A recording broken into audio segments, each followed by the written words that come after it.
नमस्कार, तो शुरू करते हैं हमारी खासी बुत और बात करते हैं जंतर मंतर पर शुरू हुए नए बवाल की। सोनम वांगचुक युवाओं का समर्थन कर रहे हैं। उनके हक की आवाज उठाने के लिए वो अनशन पर बैठे हुए हैं। 22 दिन से अनशन कर रहे हैं और सोनम वांगचुक की तबीयत लगातार बिगड़ती जा रही है।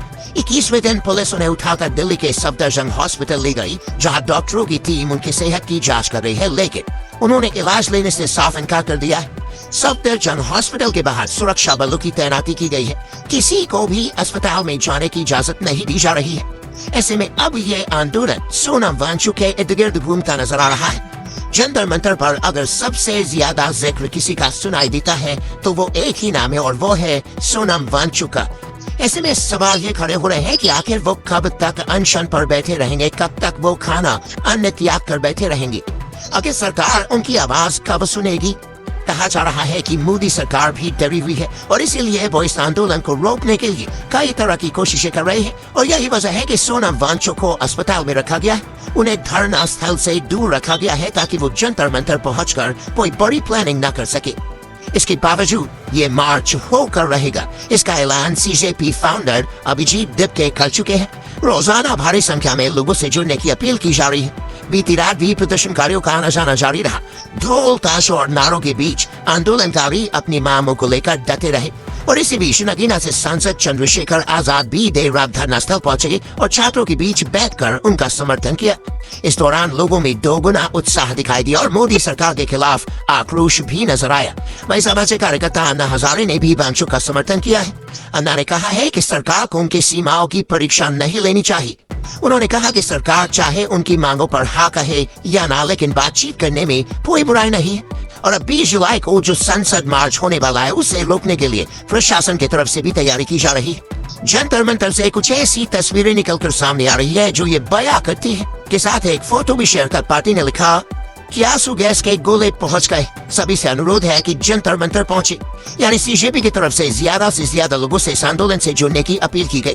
जंतर मंतर पहुंचने के लिए कहा गया है क्योंकि बीजेपी की तरफ से आंदोलनकारियों को हटाने की खूब कोशिशें की जा रही और ये बात खुद सीजेपी ही कह रही है। सीजेपी प्रवक्ता आशुतोष रांका ने आगे कहा कि बीजेपी और दिल्ली पुलिस के 30 से 40 गुंडे हमारे विरोध प्रदर्शन स्थल में घुसपैठ कर चुके हैं और आज भारत विरोधी भड़काऊ बयान देकर गड़बड़ी फैलाने की कोशिश करेंगे। लेकिन सीजेपी पहले ही अलर्ट हो गई है। हर आधे घंटे में जंतर मंतर पर भीड़ बढ़ती जा रही है। सीजेपी फाउंडर अभिजीत दिपके की तरफ से युवाओं से जुड़ने की अपील की जा रही है।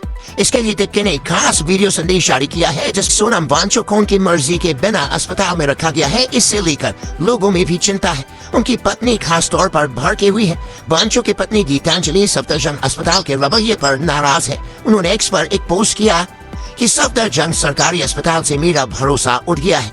बार बार गुजारिश करने के बावजूद अस्पताल ने उन्हें छुट्टी देने या हमें अपनी पसंद के किसी निजी अस्पताल में स्थानांतरित करने की इजाजत देने से इनकार कर दिया है। हमारे फ्लोर पर लगभग 30 पुलिसकर्मी और पूरे अस्पताल में 100 से ज्यादा पुलिसकर्मी तैनात होने की वजह से हमारी आवाजाही पूरी तरह प्रतिबंधित है। ये चिकित्सा देखभाल नहीं है, ये अवैध हिरासत है। अगर सोनम को कुछ भी होता है तो अस्पताल अधिकारियों और सरकार को पूरी जिम्मेदारी लेनी होगी। इसलिए मैंने उच्च न्यायालय में याचिका दायर की और तत्काल सुनवाई की मांग की है। अब गीतांजलि के इस ट्वीट को शेयर कर सीजेपी ने भी सरकार पर हमला बोला है। सीजेपी ने कहा कि अगर सोनम वांगचुक को कुछ होता है तो इसके लिए मोदी सरकार जिम्मेदार होगी और ये आंदोलन बिना मांगे पूरी करवाएगा, लेकिन प्रशासन उन्हें आने नहीं दे रहा है। पर उनके हौसले बुलंद है और जिस तरह अब युवाओं के प्रदर्शन को लोगों का साथ मिल रहा है उससे बीजेपी पर भी भारी दबाव पड़ता दिखाई दे रहा है। अलग अलग जगह से लोग जंतर मंतर पहुंच रहे हैं, हाथों में बैनर पोस्टर लिए सरकार का विरोध कर रहे हैं। शिक्षा मंत्री का इस्तीफा मांग रहे और अब सामाजिक कार्यकर्ता योगेंद्र यादव ने भी जंतर मंतर से एक बड़ी बात कही है। उन्होंने 5 सूत्रों के पालन की बात कही है। योगेंद्र यादव कहते हैं कि इस लड़ाई में अब 5 सूत्रों का पालन करें, जिसमें पहला है मार्च में सिर्फ एक झंडा तिरंगा, किसी पार्टी किसी संगठन का और कोई झंडा नहीं होगा। हाथ में या तो संविधान या फिर गांधी, अंबेडकर या भगत सिंह की तस्वीर रहेगी। जुबान पर कोई नेगेटिव नारा नहीं, बस जय हिंद, भारत माता की जय, इनकलाब जिंदाबाद और जय भीम जैसे नारों की गूंज होगी। आचार व्यवहार में अनुशासन, मंच या वॉलंटियर जो भी निर्देश देंगे उसका पालन करेंगे और करवाएंगे और मन में एक संकल्प किसी तरह की कोई हिंसा बिल्कुल भी नहीं। हमला चाहे जैसा भी हो, हाथ हमारा नहीं उठेगा। यानी 20 जुलाई को होने वाले इस मार्च के लिए सभी ने कमर कस ली। जल्दी ही फैसला हो जाएगा कि मोदी सरकार युवाओं के सामने झुकेगी या किसी भी तर्ज पर ये आंदोलन खत्म करेगी। तो फिलहाल स्पेशल रिपोर्ट में इतना ही। अगर आपको रिपोर्ट पसंद आई तो वीडियो को लाइक करना ना भूलिए, चैनल को सब्सक्राइब कर ले।